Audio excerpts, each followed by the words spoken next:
Alright, what is up guys, N4 here and welcome back to yet another movie review, and today we're going to be talking about Top Gun. I said gum, hold on. Alright, let's run that back, I apologize for my stupidity, ladies and gentlemen. We're here with Top Gun, Maverick, okay? And this movie was a good time, alright? And if you've seen the previous movie reviews, then you know how we do it. We're going to do the typical format. First half of it is kind of just the overall vibe of the movie. Then once I get to the halfway point, that's when we get into the spoiler territory. So yeah, be on the lookout for that if you want to enjoy this movie for yourself, which I would highly recommend, because this movie was something special in my opinion.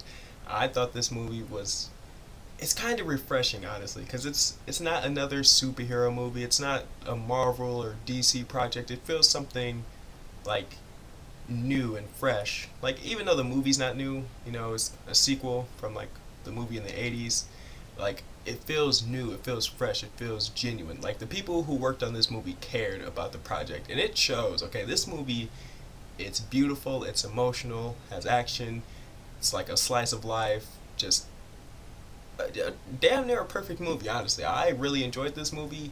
I thought it was lighthearted, I thought it was fun, and I'd say you should definitely watch it, man. I think this is one of those movies that I won't say it's like a must watch in theaters, but I'd say you'd like it a lot more if you experienced it in a movie theater setting, you know, with the loudspeakers and everything like that, and the big screen. I think that's kind of what they were going for with this movie. This movie feels very big, very cinematic, and that's something I really do appreciate about this movie. There's going to be someone who watches this and they're going to be like, dude, you're a fake fan, man. You weren't even alive when the first movie came out, man. So, I've seen Top Gun so many times, okay? It's one of those classic 80 movies that I really appreciate. You know, I'm a big, like, 80s and 90s fan, so, you know, stuff like, you know, Top Gun, The Karate Kid, Ferris Bueller's Day Off, The Breakfast Club, Pretty in Pink, Dirty Dancing, stuff like that. I've watched them all. I've enjoyed them all. Yeah, it's before my time, but I'm still gonna enjoy the movies.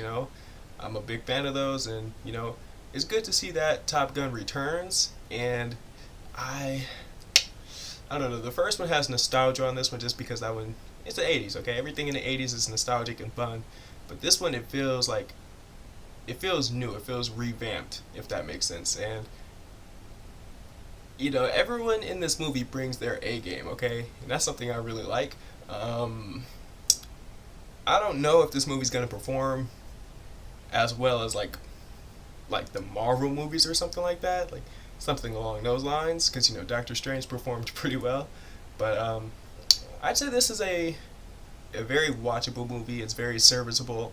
I think if you watch it, you'll want to see it again, and there's lots of like fan service and lots of callbacks, references from the first movie that you'll really love and enjoy. So if you're like a Top Gun fan, you're gonna love this one. It's so much fun. It's so much just action. The cinematography is great. The acting is great. And the thing is, I like this movie because a lot of the stunts were practical. Like these were like actual like stuff happening. Like they're flying the jets close to like the mountains and the trees and stuff. That's actually them. That's not CGI. That's not, anything like digital. That's like real life stunt work. And I really appreciate that. And I have to address something before this continues. Freaking Tom Cruise, Miles Teller, and Glenn Powell. What makes them so great, huh? I see everyone hyping them up all over TikTok and Instagram. What makes them so much better than me, huh? Because they have money? Because they have good looks? Because they have fame? Tom Cruise. Yeah, y'all right though. Y'all right. they some handsome men. Okay, I'll admit it. I'm not afraid to speak my mind. They're handsome. They're talented, and they knew what they were doing with this one. Okay. That shirtless scene with Miles Teller, gone viral. They out here stealing our girls, our men too. Grandmas, nieces. It's I don't know. It's something in the water, man. I don't know. They're a triple threat. They out here. But yeah, it's a little something in this movie for everyone. There's of course, the what's the word? The sex appeal. I guess that's a proper word to say for it. It's the action, the cinematography, the drama. It's a bit of everything for everyone, and like I said before, it shows that they cared about this project. They wanted it to be special, and I'd say if you were alive when the first movie came out, if you're someone who's like, oh man, I hate when they make sequels, I hate when they do stuff like this because it doesn't hold up, it doesn't, live up to the original. I say this one does. I'd probably even say this one may just top the original because like the first one's kind of like a little cheesy, kind of feels a little outdated if I'm being honest, but it came out in the 80s, so I'm not going to shame it for that. But like I said, like I think they used IMAX cameras when they shot this, so I'd say you'd benefit a lot from watching this in IMAX, so you can get like the full picture and everything, or you can see it in D-Box, and you get to see how it feels like when they're in like the the jets, the aircrafts and stuff like that, and they're flying. You can feel that in the chair, like rocking and shaking and stuff. So I'd say if you have a little extra money, if you're willing to go out of your way, if you love Tom Cruise that much, go out of your way and get those seats, get the IMAX experience. You will not regret it. Another thing I will say about this movie is Tom Cruise himself. He still got it. He's still got it. Okay, he's known for doing his own stunts. I believe he's 59 right now, about to turn 60. That's crazy, and he's still doing all his own stunts. He doesn't look that age either. Like he still looks like he's like, I'd say mid 40s. Yeah, mid 40s, late 30s or something like that, somewhere around that range. And he still got it. He's still doing all these action movies. He's still, taking over, still doing numbers at the box office. So shout out to Tom Cruise, man. He returns. He still got it. He still got the looks. Still got the talent, and you love to see it. Okay, I'm familiar with Miles Teller and Glenn Powell and some of the other cast members in this movie as well. Like I said, everyone they're doing what they're supposed to do. They've done their homework. They all rewatched the original. They're like, okay, here's what we need to bring back. Here's what we need to change. Here's what we need to improve on. And it shows, man. This movie improves on pretty much everything, in my opinion. The reviews for this movie are just great. Damn near perfect scores. Everyone's loving it.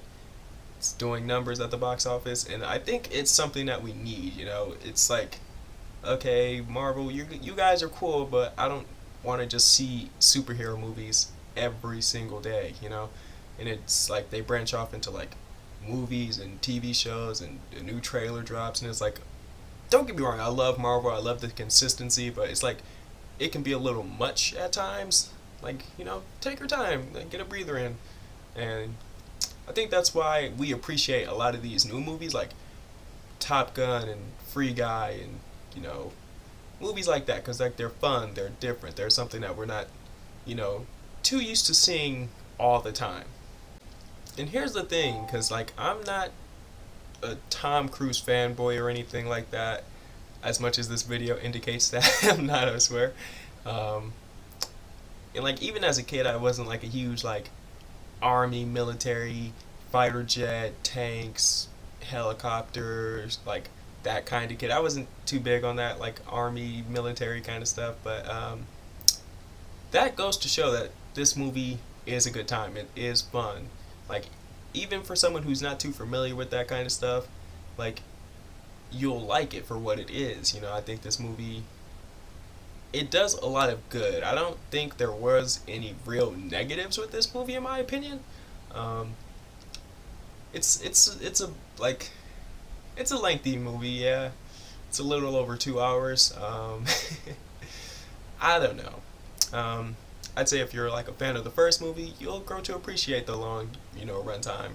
But if you're someone who like, you have ADHD, you can't really, sit in like a place for so long, it might be a little lengthy for you. But majority of the scenes are fun. Majority of the scenes are like, interesting. They will keep you invested.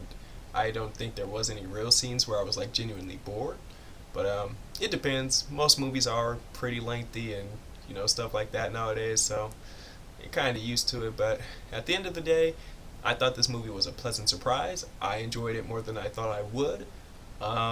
If I had to give it a ranking, I had to give it like a 9 out of 10. Just a fun movie, fun, lighthearted. It's a good time. But if you enjoyed this video, feel free to drop a like, share, and subscribe. I'm in A4, and I am out. Peace.